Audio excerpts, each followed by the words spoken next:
Hey everyone, Kurt with you today from FullOnDrums.com, and we're going to be covering the anatomy of a ride cymbal. First things first, cast and stamped and what it means in terms of rides. Cast ride cymbals tend to be a lot warmer in sound, a little more complex in their nature, and they're very unique. So if you find the one that you like, pick it up because finding that cymbal again could be a little hard to come by. Stamped cymbals, they have a lot of stick definition, they cut really well, and they tend to be very consistent. Lathing and hammering. Lathing greatly affects the way that a ride produces its sound, how long it takes to open. And what we mean by that is how long it takes for the ride cymbal to be shimmering and reach its full volume potential. Hammering. Hammered ride cymbals tend to have a lot more of a complex and warm sound to them. You don't have to worry about them having too much stick articulation or getting out of control as easily as perhaps just a lathed cymbal might be. That's why you find them very commonly used on a lot of jazz and softer and smoother sounding ride cymbals. The big thing I want to talk about is weight. Weight on ride cymbals is huge because when you talk about the weight of a cymbal, you're talking about how much definition you're going to have, how pingy it's going to be, and the personality of the cymbal, whether it's going to be just strictly attack and articulation or if it's going to have some warmth to it. So the thicker the cymbal, the more attack and definition it has, the more ping, if you will. The thinner the cymbal, the lower the pitch, the warmer it is, and the lazier the sound waves tend to be. The three cymbals I have in front of me, this one right here, this is a ping ride. The thickness of this cymbal is basically the same through and through. The bell is not too oversized, but all you're going to get is a lot of stick definition from one of these.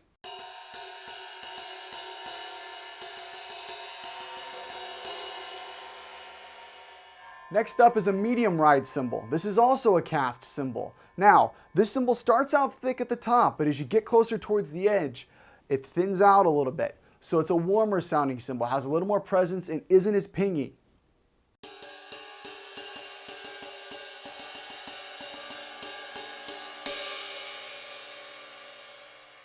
Next up I have a K-Lite Ride. This one right here, also a cast cymbal, much smaller bell. And the cymbal is very thin. Large hammer marks in it, so it's going to be very warm, but as you're going to find without this bell, you're not going to have as much ping to it, it's going to be softer in sound, and it's going to open, so reach its volume very quickly.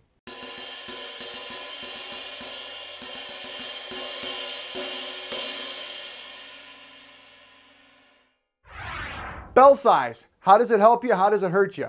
Okay, Sabian does something really cool. Over here is an HHX, it's a 21-inch groove ride, and the bell on it's called the raw bell.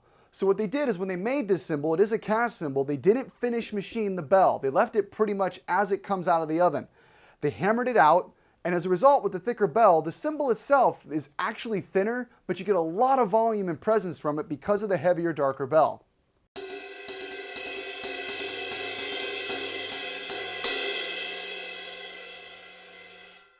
This Peisty 22-inch dark energy ride, this is a Mark I or an MK1. It's a stamped cymbal, it's got a lot of stick definition to it, and the larger bell allows us to get good articulation and good stick definition throughout the whole cymbal.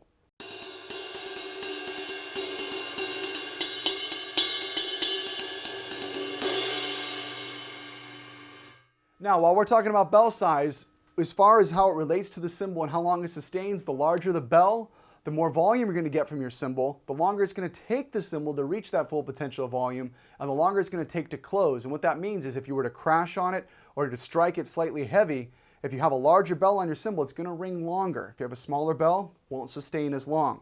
Again, with the 22-inch K-Lite, small bell, low profile, if I crash this,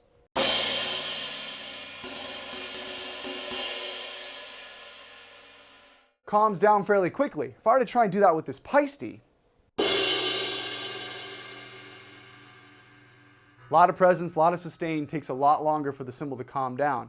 Now the HHX, while we're talking about crashability, this is kind of a cool thing. Again, we have the heavy bell, but the cymbal itself, if you're looking for a ride cymbal that crashes well, you need the cymbal to be able to flex, otherwise it just sounds like a nasty pang. So you actually grab the cymbal and just wiggle it. You can see I can actually flex this one by hand. This one, not so much. And the K has quite a bit of give and quite a bit of bend to it. So first the Sabian.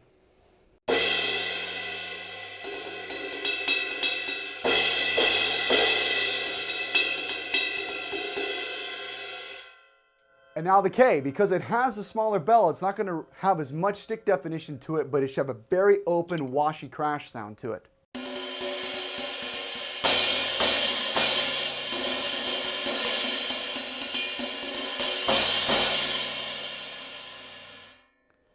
So there you have it. Everything you need to know about ride cymbals in about 5 minutes. Thank you so much for watching. This is Curtis from FullOnDrums.com saying I'll see you next time.